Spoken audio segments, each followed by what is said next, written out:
ಚುನಾವಣೆ ಸಮೀಪಿಸ್ತಾ ಇರ್ತದೆ, ಲೋಕಸಭಾ ಚುನಾವಣೆ. ಅದರಲ್ಲಿ ನಾನಾ ರೀತಿ ರಾಜಕೀಯಗಳು ಸೃಷ್ಟಿ ಆಗ್ತಾ ಇದೆ. ಆದರೆ ನಾವಿಲ್ಲಿ ಏನು ಕುತ್ಕೊಂಡಿದ್ದೀವೋ ನಮ್ಮ ತಲೆ ಒಂದು ಕಿಡಿದಿರಿದ್ರೆ ನಾವು ಯಾರು ಬಂದ್ರೆ ನಮ್ಮನ್ನು ಕೆಡ್ಸಕ್ಕಾಗಲ್ಲ. ನಮ್ಮ ಓಟ್ ನಮ್ಮ ಬೀಳೇ ಬೀಳ್ತದೆ, ಅರ್ಥ ಮಾಡ್ಕೊಳ್ಳಿ. ಇಲ್ಲಿ ಯಾರಿದ್ದೀರೋ ಇವ್ರು ತಲೆ ಕೆಡ್ಸ್ಕೊಂಡ್ರೆ ಓಟ್ ಚಂದಗಾಡೋ ಸ್ವಲ್ಪ ಶೆಟ್ ಕೊಟ್ಟೆ ಓಟ್ ಬಿಡಿಸ್ತಾಯಿ, ಮುನಿಗಾಡೋ ಓಟ್ ತಲೆ ಶೆಟ್ ಕೊಟ್ಟೆ ಓಟ್ బిడిస్తాయి, గుంజి మంది తల షెట్ కొట్టు. మీరు తల చెట్టుకుండా మనం జాతిలో మనం కాంగ్రెస్ ఉండేవాళ్ళుగా కాంగ్రెస్ మనం వేసేసి నిర్ణయం అంతే. మన ఓటు మనం వేసుకుంటే మనకి ఏ ఊరిది అక్కరే లేదు, మన ఓటు ఉంది.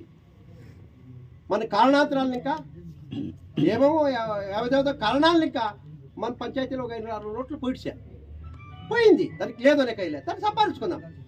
అయితే మనమేం గలాట్ చేసి ఓటు తీసుకునే పనిలే, కొట్లాడే ఓటు చేసుకునే పనిలే, మనం పని చేసినాం. ఇప్పుడు తిరుమల మనం అడిగేదానికి ఓటు అడిగేదానికి కావాల్సినట్టుంది అజెండా. ఈ పొద్దు అందరూ కూర్చుంటారప్ప, అందరూ ఇండ్లకి మన భార్యలకి 2,000 పడిందా లేదప్ప, లేదా నెల పడతా ఉందా లేదప్ప, మనకి ఇప్పుడు అది పడతా ఉంది కదా. అది ఎట్లా ఇది అర్ధమూరికి వస్తుంది, అర్ధమూరికి వచ్చేది అలా ఎవరికి లేదు అంటే పెట్టిర్తారు. అట్లా అది ప్రాబ్లం. ఆధార్ కార్డ్ అప్పుడు ఆధార్ కార్డ్